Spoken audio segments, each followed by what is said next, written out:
Hello दोस्तों, स्वागत है आपका हमारे यूट्यूब चैनल मरीन वर्ल्ड में। दोस्तों, आज के इस वीडियो में मैं आप लोगों को बताऊंगा एमपीपीएससी एग्ज़ाम की तैयारी कैसे करें और इससे जुड़ी सारी जानकारी मैं आप लोगों को आज की इस वीडियो में दूंगा। दोस्तों, वीडियो में आगे बढ़ने से पहले मैं आपसे रिक्वेस्ट करना चाहूँगा कि अगर आपने अभी तक इस चैनल को सब्सक्राइब नहीं किया है तो इसे ज़रूर सब्सक्राइब कर लीजिएगा और अगर ये वीडियो अच्छा लगे तो इसे शेयर ज़रूर कीजिएगा। तो चलिए दोस्तों, इस वीडियो को स्टार्ट करते हैं। दोस्तों, आज के समय में एक अच्छी जॉब पाना बहुत ही मुश्किल हो गया है। इसकी वजह यह है कि आज के दौर में जॉब के अवसर पहले के मुकाबले कम हो गए हैं, जिसके कारण लोगों को काफ़ी परेशानी होती है एक अच्छी जॉब हासिल करने में। दोस्तों, हर चीज़ में कंपटीशन बहुत ज़्यादा बढ़ गया है। चाहे किसी भी सेक्टर की बात कर लें, वहाँ पर कंपटीशन होती ही है। ऐसे में अगर बात की जाए मध्य प्रदेश राज्य की, तो वहाँ पर युवाओं के लिए वैकेंसीज निकलती रहती है, पर ये ज़रूरी नहीं है कि हर इंसान को एमपीपीएससी के बारे में सारी जानकारी हो। तो अगर आपको इसके बारे में ज़्यादा पता नहीं है तो आपको टेंशन लेने की ज़रूरत नहीं है। दोस्तों, एमपीपीएससी के बारे में सारी जानकारी जानने के लिए हमारे आज के इस वीडियो को पूरा देखें और जानें कि आप किस प्रकार इस एग्ज़ाम को क्लियर करके जॉब पा सकते हैं। दोस्तों, यहाँ पर सबसे पहले हम आपको बता दें कि एमपीपीएससी का full form Madhya Pradesh public service commission है। हिंदी में इसे मध्य प्रदेश लोक सेवा आयोग के नाम से भी जाना जाता है। आपको बता दें कि यूपीएससी का एग्ज़ाम क्लियर करके कैंडिडेट केंद्र सरकार के अधीन सिविल सर्वेंट बनते हैं। ठीक उसी तरह से एमपीपीएससी ये एग्ज़ाम पास करके कैंडिडेट को मध्य प्रदेश राज्य सरकार के अधीन सिविल सर्वेंट बनने का अवसर मिलता है। यहाँ पर आपको जानकारी के लिए बता दें कि साल भर बहुत सारे एग्ज़ाम्स एमपीपीएससी संस्था के द्वारा कंडक्ट कराए जाते हैं, जैसे कि state civil service examination, state forest service examination, state engineering service examinations इत्यादि। इसके अलावा आपको बता दें कि जो स्टेट सर्विस एग्जामिन होता है वो स्टूडेंट्स के बीच सबसे ज़्यादा पॉपुलर है। आपको बता दें कि इस एग्ज़ाम को क्लियर करने के बाद डिप्टी कलेक्टर बनने का सपना बहुत से स्टूडेंट्स देखते हैं। इसके अलावा और भी कई प्रकार की सिविल सर्विसेज में एलिजिबल कैंडिडेट्स को जॉब मिल जाती है।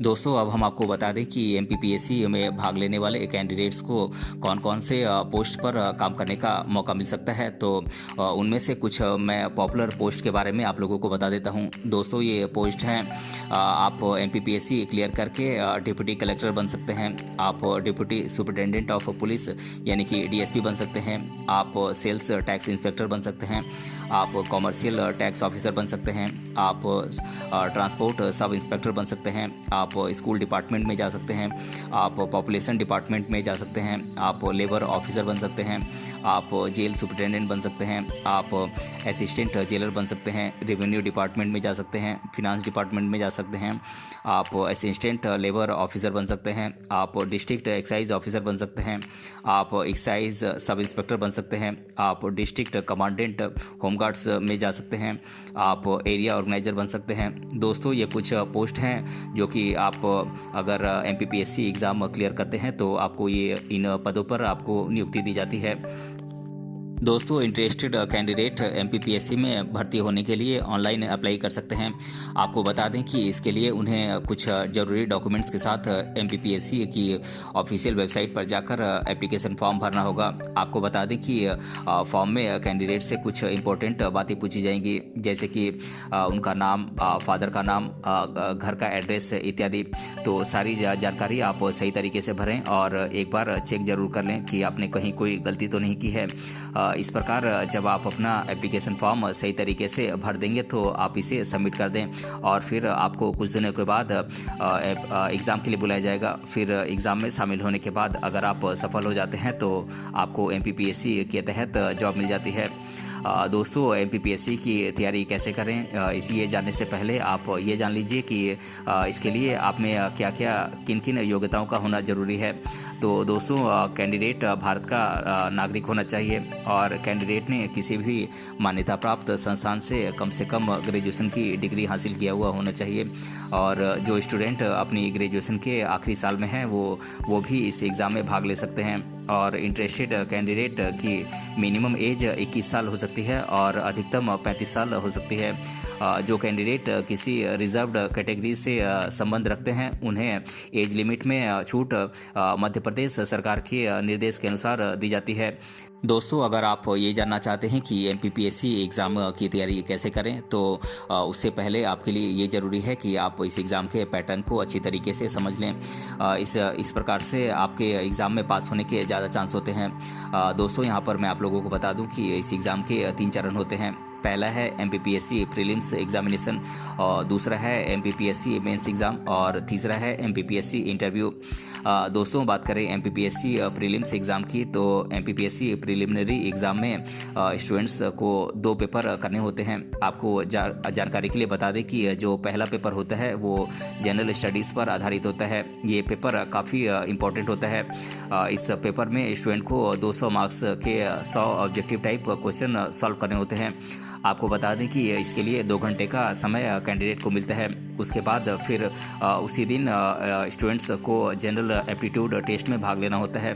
ये एग्ज़ाम 2 घंटे का होता है, जिसमें स्टूडेंट्स को ऑब्जेक्टिव टाइप क्वेश्चन करने के लिए दिए जाते हैं। आपको बता दें कि इस पेपर के भी 200 मार्क्स होते हैं, और ये पेपर इस पेपर में कुल 100 क्वेश्चंस होते हैं। आपको बता दें कि इन दोनों पेपर्स में किसी प्रकार की कोई नेगेटिव मार्किंग नहीं होती है।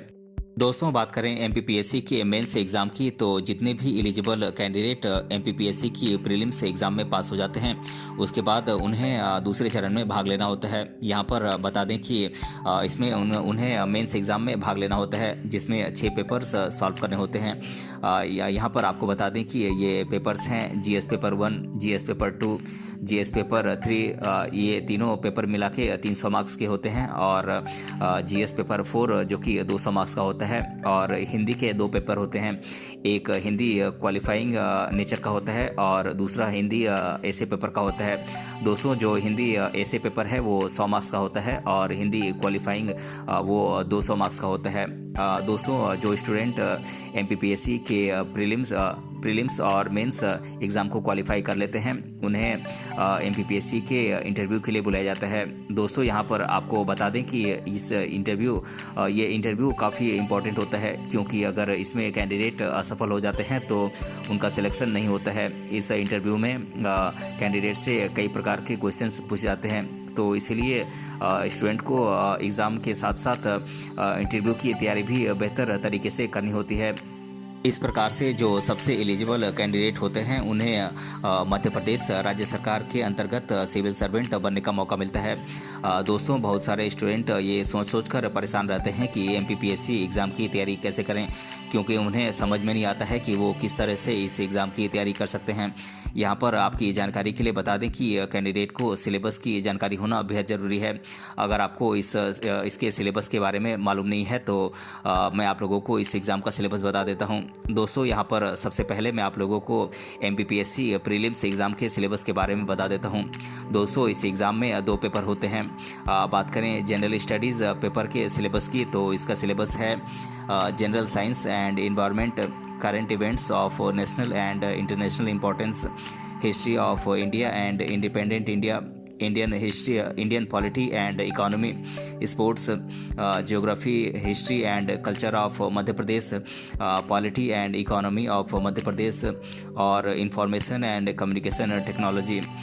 दोस्तों, बात करें जनरल एप्टीट्यूड पेपर की, तो इसका सिलेबस है comprehension, interpersonal skills including communication skills, logical reasoning and analytical ability, decision making and problem solving, general mental ability, basic numeracy, और हिंदी लैंग्वेज कॉम्प्रिहेंशन स्किल्स। दोस्तों, बात करें एमपीपीएससी मेंस एग्ज़ाम के syllabus की, तो मैं इस एग्ज़ाम के सिलेबस को बता देता हूं। दोस्तों, बात करें जनरल स्टडीज़ पेपर 1 के सिलेबस की, तो इसका सिलेबस है history and culture, Indian history, world history, Mughals and their administration, impact of British rule on Indian economy, India as republic, Indian culture and geography, और water management and disaster management. दोस्तों, बात करें general studies paper 2 के syllabus की, तो इसका syllabus है constitution including fundamental rights, directive principles of state policies, centre and state legislatures, और social issues, social sector including health, education and empowerment, education system, human resource development, international organisations, public affairs, और expenditure and international organisations. दोस्तों बात करें general studies paper 3 के syllabus की, तो इसका syllabus है science and technology, logical reasoning, data interpretation, energy and sustainable development और इंडियन इकोनॉमी। दोस्तों बात करें जीएस पेपर 4 के सिलेबस की, तो इसका सिलेबस है सोशल वर्कर्स और reformers, aptitude, emotional intelligence, case studies on various topics such as ethics and integrity. दोस्तों बात करें हिंदी ऐसे पेपर के सिलेबस की, तो इसमें ऐसे ऑन एनी गिवन टॉपिक, कोई भी इसमें आपको टॉपिक दिया जाएगा, उस पर आपको ऐसे लिखना होता है। और दोस्तों हिंदी पेपर जो कि लैंग्वेज टेस्ट होता है, इस एग्ज़ाम को भी आपको क्वालिफाई करना होता है। दोस्तों यदि आप सेल्फ स्टडी करके अपनी एग्ज़ाम की तैयारी करने में नाकाम हैं तो आपको घबराने की ज़रूरत नहीं है, क्योंकि आप किसी अच्छे कोचिंग सेंटर को भी आप ज्वाइन कर सकते हैं। अब मैं आप लोगों को देश भर के कुछ टॉप कोचिंग सेंटर्स के नाम बता देता हूं, जहां से आप MPPSC एग्ज़ाम की तैयारी आप कर सकते हैं। दोस्तों ये कोचिंग सेंटर्स हैं Samiksha institute Madhya Pradesh, Vedanga institute Delhi, Chahal academy Indore, the Prayas India Mumbai, Jupiter classes Greater Noida, youth destination Faridabad, career launcher India private limited Bengaluru, V sign academy Chennai, wisdom Ashok Nagar Hyderabad और द राइज फाउंडेशन कोलकाता। दोस्तों ये कुछ टॉप कोचिंग सेंटर्स हैं जहां से आप MPPSC एग्ज़ाम की तैयारी कर सकते हैं। दोस्तों MPPSC एग्ज़ाम को पास करने के लिए ज़रूरी है कि आपके पास अच्छी किताबें हों। कई बार स्टूडेंट्स बाज़ार से गलत किताबें ले जाते हैं, जिसकी वजह से वो एग्ज़ाम में फ़ेल हो जाते हैं। ऐसे में हर कोई यही सोचता है कि MPPSC एग्ज़ाम की तैयारी कैसे करें जिससे कि वो इसी एग्ज़ाम में सफल हो सकें। दोस्तों मैं आप लोगों की जानकारी के लिए यहाँ पर कुछ बुक्स और स्टडी मटेरियल के बारे में बता देता हूँ, जो कि आपको इस एग्ज़ाम को पास करने में मदद करेंगे। दोस्तों बात करें MPPSC के लिए प्रीलिम्स एग्ज़ाम के लिए स्टडी मटेरियल्स की, तो ये बुक्स हैं history of political thought by JP Sudha, MPPSC Samanya Abhiruchi Prakashan paper 2 study package by Arihant experts, modern political theory by Madan Gandhi, political theory by Madan Gandhi, Indian politics by M Laxmikanth, introduction to Indian constitution by DD Basu, GK and GS by RP Sharma, MPPSC general aptitude test paper 2 by Arihant experts, MPPSC Samanya Adhyayan paper 1 study package by experts compilation, comparative politics by R Chilcote, 15 practice set MPPSC by Samanya Abhiruchi Prakashan, competitive government and politics by KR Banwal, our constitution by SC Kashyap, English grammar by Wren and Martin. दोस्तों ये कुछ books हैं जो कि आपकी prelims exam को पास करने में आपकी मदद करेंगे। दोस्तों बात करें MPPSC के लिए मेंस एग्ज़ाम के लिए स्टडी मटेरियल्स की, तो मैं इन बुक्स के नाम बता देता हूँ। दोस्तों ये बुक्स हैं Indian politics by M Laxmikanth, ancient India by DD Kosambi historical outline, medieval India by JL Mehta, English grammar by Wren and Martin, GK and GS by RP Sharma, NCERT books class 11th and 12th, history of political thought by Subrata Mukherjee, Sushila Ramaswamy, history of political thought by JP Sudha, foundation of Indian political thought by VR Mehta और modern political theory by SP Verma. दोस्तों ये कुछ books हैं जो कि आपकी MPPSC mains exam की तैयारी में हेल्पफुल होंगे। दोस्तों जो कैंडिडेट मध्य प्रदेश राज्य में सिविल सर्वेंट के अनेकों पोस्ट पर जिन्हें काम करने का अवसर मिलता है, उन्हें उनकी सैलरी उनके पोस्ट के अनुसार और डिपार्टमेंट के अनुसार मिलती है। आपको बता दें कि इस प्रकार से कैंडिडेट को 56,000 रुपये से लेकर 1,77,000 रुपये तक की सैलरी पोस्ट के हिसाब से मिलती है। इसके अलावा राज्य सरकार के द्वारा उन्हें कुछ दूसरे अन्य भत्ते और सुविधाएं भी दी जाती हैं। दोस्तों MPPSC एग्ज़ाम काफ़ी कठिन एग्ज़ाम होता है, इसीलिए जो कैंडिडेट इस एग्ज़ाम की तैयारी सही तरीके से नहीं कर पाते हैं वो इसमें असफल हो जाते हैं। इसीलिए इस मुश्किल और चुनौतीपूर्ण एग्ज़ाम को लेकर कैंडिडेट काफ़ी परेशान रहते हैं, क्योंकि उन्हें मालूम नहीं होता है कि MPPSC एग्ज़ाम की तैयारी कैसे करें। लेकिन मैं आप लोगों को कुछ टिप्स दे देता हूँ जो कि आपको इस एग्ज़ाम को क्वालिफाई करने में हेल्पफुल होंगे। दोस्तों, आप इस एग्ज़ाम को क्वालिफाई करने के लिए सबसे पहले आप इस एग्ज़ाम के पैटर्न और सिलेबस को अच्छी तरीके से जान और समझ लें, और अब इसके बाद आप स्टडी मटेरियल इकट्ठा करें और अपनी पढ़ाई के लिए आप एक प्लानिंग करें और एक टाइम टेबल बनाएं और उस टाइम टेबल को सख्ती से आप पालन करें। और उसके बाद आप ये देखें कि आपको कौन सा सब्जेक्ट ज़्यादा मुश्किल लगता है, और उसकी स्टडी के लिए आप दूसरे सब्जेक्ट से आप ज़्यादा टाइम दें। दोस्तों, आप हर दिन न्यूज़पेपर पढ़ें और न्यूज़ चैनल्स भी देखें। जब सारा सिलेबस कवर हो जाए तो उसके बाद प्रीवियस ईयर के क्वेश्चन पेपर को आप सॉल्व करने की कोशिश करें। इसके साथ साथ हर सब्जेक्ट के शॉर्ट नोट्स ज़रूर बनाएं, क्योंकि लास्ट टाइम के रिवीजन में ये जब बहुत काम आते हैं। दोस्तों, ये जानने के लिए कि आपने एग्ज़ाम की तैयारी कितनी सही तरीके से की है, इसके लिए आप मॉक टेस्ट बनाएं, और इस प्रकार से आप ये जाँच पाएंगे कि आपकी कमजोरियाँ क्या क्या हैं और आपकी स्ट्रेंथ क्या है। दोस्तों, एग्ज़ाम से पहले आप सारे सिलेबस को एक बार रिवाइज ज़रूर करें। तो दोस्तों, आज के इस वीडियो में हमने जाना MPPSC एग्ज़ाम की तैयारी कैसे करें, और इसके बारे में मैंने आप लोगों को इस वीडियो में डिटेल से बताया है। अगर ये वीडियो आपको पसंद आया है तो अपने फ्रेंड्स से ज़रूर शेयर करें, और हमें कमेंट बॉक्स में कमेंट करके बताएं कि ये वीडियो आपको कैसा लगा। मिलते हैं अगले वीडियो में किसी अन्य टॉपिक के साथ, तब तक के लिए धन्यवाद।